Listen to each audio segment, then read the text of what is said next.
I think your brain is constipated. Seriously, it is so full of your competitors' ideas that you cannot come up with your own. And no, the solution is not to watch more of your competitors' content. That is exactly what's causing this issue right now. And by the end of this video, you're gonna have a step-by-step process on how to generate original ideas that actually pushes your viewers to buy from you and trust you, and making them so unique that your competitors cannot copy you. And if they do, every viewer is going to associate the idea back to you. Now, without wasting any more time, let's get into it. Alright, starting off, the first thing, why you should not copy your competitor. Whenever a video is going viral or a format is going viral, it basically looks something like this for all the people. There are two parts of this. Number one, the ride, so basically going off like in the roller coaster, you get up, and then there is the straight crashing down. And usually the crash is much steeper. And what happens is that a lot of coaches tend to ride this trend. They love it. They get a lot of views, maybe millions of views. But what really happens is once they get these views,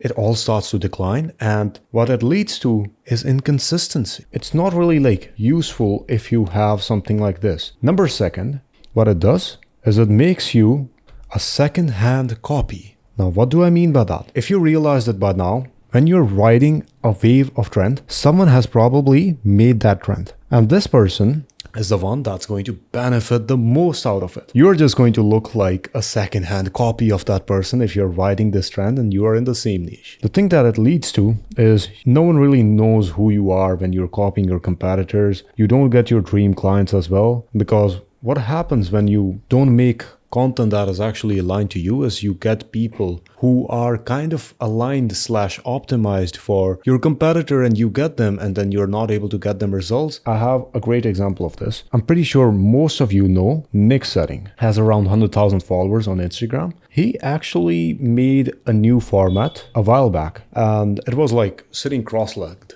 and on the side like this.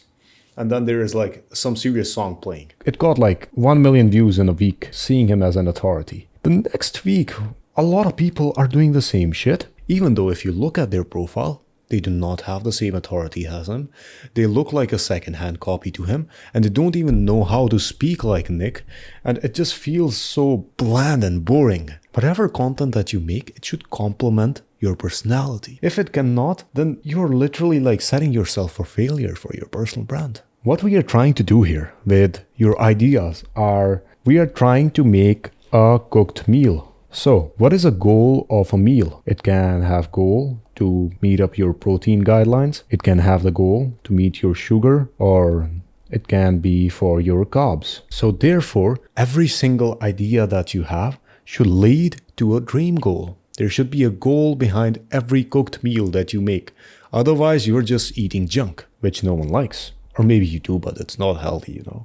So it's just gonna make you fat. Each idea should lead the viewer closer to their dream state. That is how it should be. To make this cooked meal or a great idea, there are 3 ingredients that we need. Number one, the raw material to make a meal. And after that, you usually need preparation. And after that, you usually have the finished steps. So that's basically the cooking. Now, how does this relate to making great ideas? So the raw material that we have for our creative ideas is basically our data.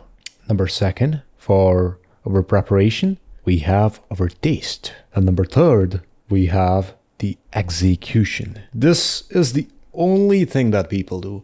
They copy their competitors and their execution. And that's why they actually do not get ideas that push people to buy from them. They don't realize there are 2 steps for this, and the second step is arguably one of the most important because most people never do it, and this is actually what makes them unique. So let's get into it. Number one, the data. To collect data, there are a lot of steps that you could take. I'm just going to go through some of them that you need to do within your info business so that you have enough raw ingredients to actually cook up a meal that leads to a benefit for the viewer. Starting off with the basics, you need to have your brand sheets dialed in. Now, what are these brand sheets? What do they consist of? There are 5 important things in here. Number one, your ICP and dream follower sheet. This basically consists of your ICP and dream followers story and what their struggles are, what they want to achieve. And now there is a distinction between the ICP and the dream follower. Dream follower is basically a bigger part of the ICP. ICP is basically the guy who actually has the money to pay you, but the dream follower is someone like you kind of fuck with. So basically, you would love to be friends with that guy. He kind of shares your hobbies. So that is what your dream follower is. Number second, your brand identity. Now that is you. The brand is you. This is your own story. This is your own struggles. And this is where you find the connection between the dream follower and your own brand. Number third, this is your business identity. What business do you operate in? What kind of business is it? What do you actually do in this business? And how does this business operate? Number four, industry identity sheet. In this, you talk about the industry, like what kind of industry is this? What are the trends going on right now? What are people liking? How their trust is? How saturated is this? And number five, competitors. Yes, they are your data. You gotta look at them. And this is the bare minimum basics. Most people do not go above that. But after this, we have a lot of other things. Number second, end of the week client data. This is basically sending a form to your clients and asking them about what they're struggling with this for week and what actions they have taken and what has helped them and not helped them. Not only it makes your fulfillment better, but it also is something that makes your middle of funnel content way better. This is one of the raw ingredients we got. And then we have sales data. This is the data that you're gonna get from your appointment setter and your closer. Basically, what made the lead buy, what didn't make the lead buy, what kind of objections they had, what kind of dream state that they have. And then we have client calls. This is where they are the most vulnerable. This is where you can take advantage of learning about their mindset, their own story, their principles that they hold. No one is going to tell you like in an end of the week client data form that I'm feeling like this and I have this objection or something like this. Client calls are where you can open your client's brain and look what actually pushes them into the motivations that they have. Then, onboarding form. This is basically when they are the most excited to work with you. So they're going to mention the most exciting things about your personal brand. And that's where you take advantage of this, onboarding forms. And sixth and the seventh thing are your own personal things. This is something that derives from yourself. So these are the daily activities that you do. And number second, it's your hobbies and outliers. Let me give you an example of this. For activities, for example, today I actually talked to a 7-figure entrepreneur. Now that is a great activity. I will remember that. But if it's something like, I watched anime for like the last 12 hours, like I have been watching anime for the last 12 hours. Not gonna talk about that, man. So yeah, make sure the activities align with you yourself and your followers or the people you actually wanna get. You don't wanna make it too random unless you are known, unless you have a presence that is more than 100,000 followers. All right. And then hobbies and outliers. Basically, I love watching anime. I actually got this as well, sitting right here. Luffy, One Piece's peak, by the way, if you haven't watched it. And outliers. What do I mean by outliers? A lot of you would probably be familiar with Daniel Dalen. And the thing with Daniel Dalen is this guy, let me just draw the guy, is in China, but he is white, does e-com, and speaks Mandarin. What the fuck? That is an outlier, a big outlier. And this is what you have to think about. Now, we have all of our raw ingredients, but does not matter if you eat raw meat. It's not really gonna help you. All it's gonna do is actually give you some sort of food poisoning. So let's get into it and start the preparations, which is your taste. And oh my days, a lot of people do not have good taste.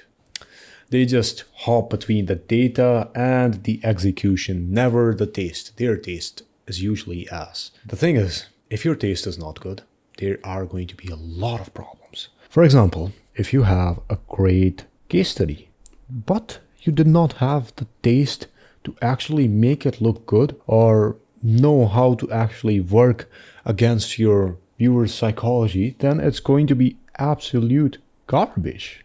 Every single market leader that you're going to see has taste, the ability to perceive patterns between their common videos and see what's actually working and what's not working is what's actually going to help you develop this taste. Now, what do I mean by this?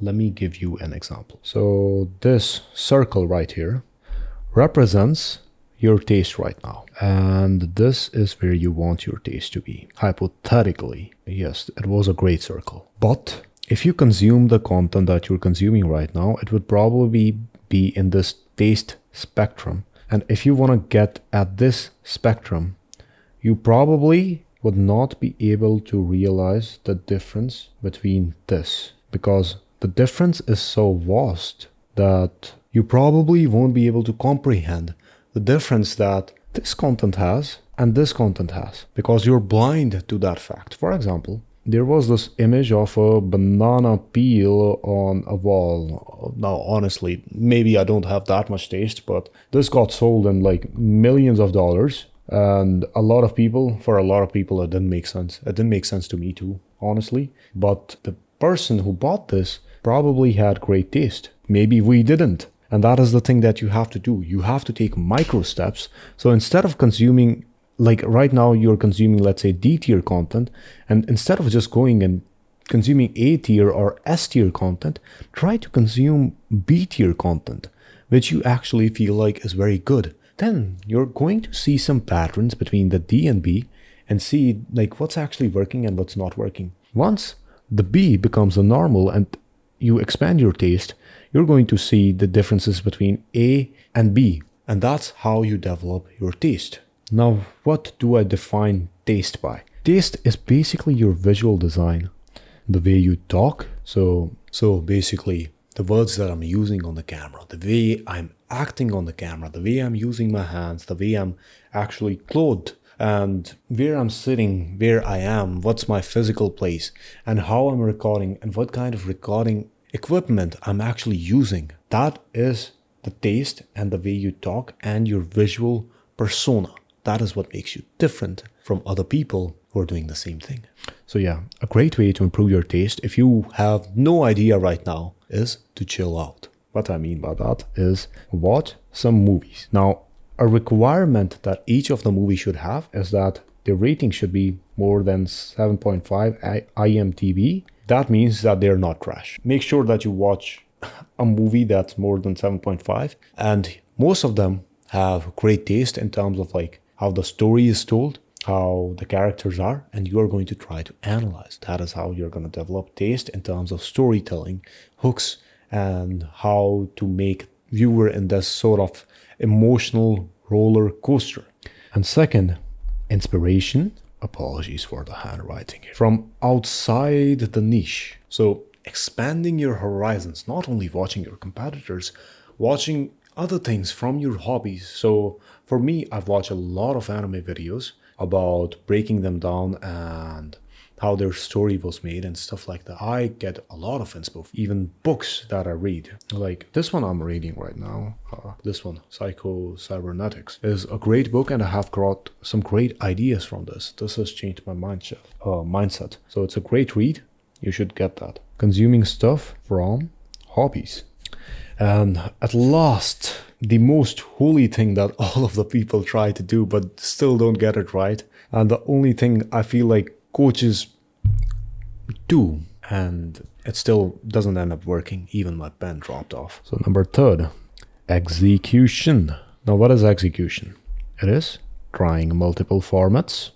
It is copying the structure of other videos.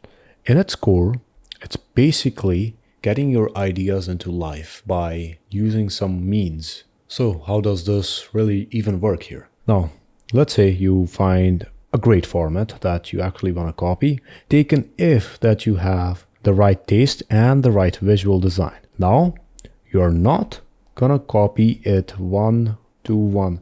That is the worst thing that you can do, and that's something you do not want to do. Do not become lazy with that thing. Instead, you're gonna look at the format you're gonna copy the format, maybe change it a little bit, that's fine, change.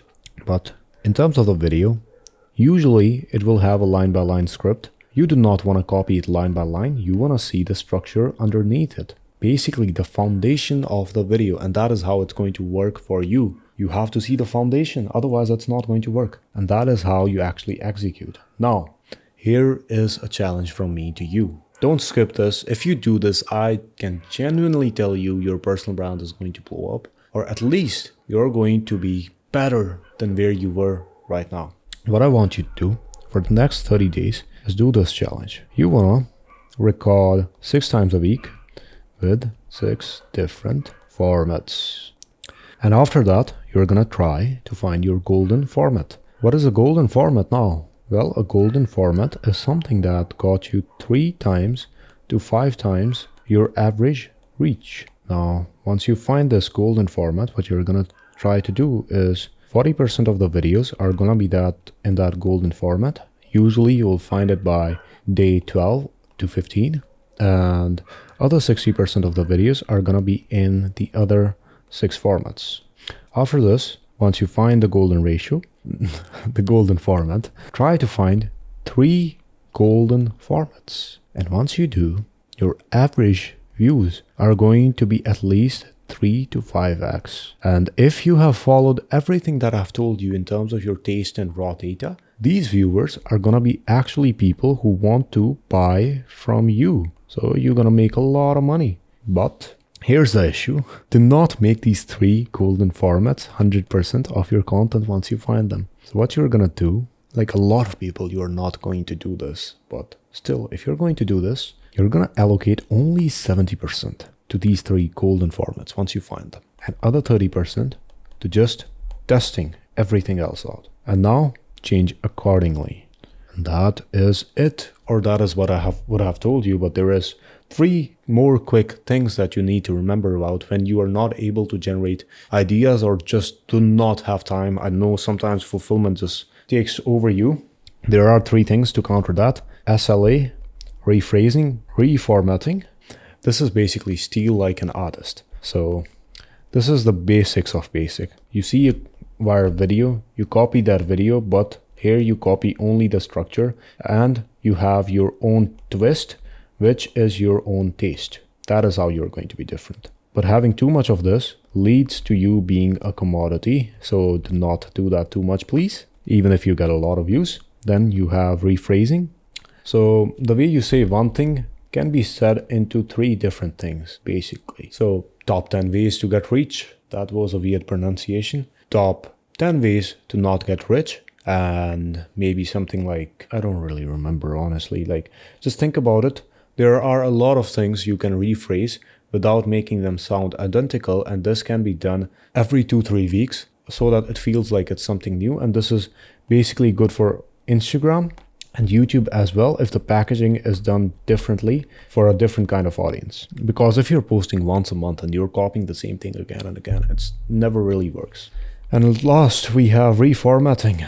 Oh, this is tiring. So in terms of reformatting, what you are essentially going to do is you're going to take one format that kind of worked for you, and you are going to copy the content in that format to another format. And that is how you reformat videos, because sometimes the kind of information you have, let's say it's a case study, it's going to be working quite differently compared to one format to another format. Let's say it's a raw talk. I'm just going to speak to the camera. If it's a Miro board, it's going to be completely different by showing you data and flexing on you what kind of results that I've got. And I think that is about it in terms of getting creative ideas. Once you follow this, all of this, intentionally, you're gonna get clients you actually want to work with. You're gonna be different from your competitors, and you are gonna be actually one of those guys in the info space that everyone looks up to. And if you want someone to do this for you, there will be a link in the description to book a call with me, and I can help you. Otherwise, just consume this content and make sure that you take some action. I really want to help you out here.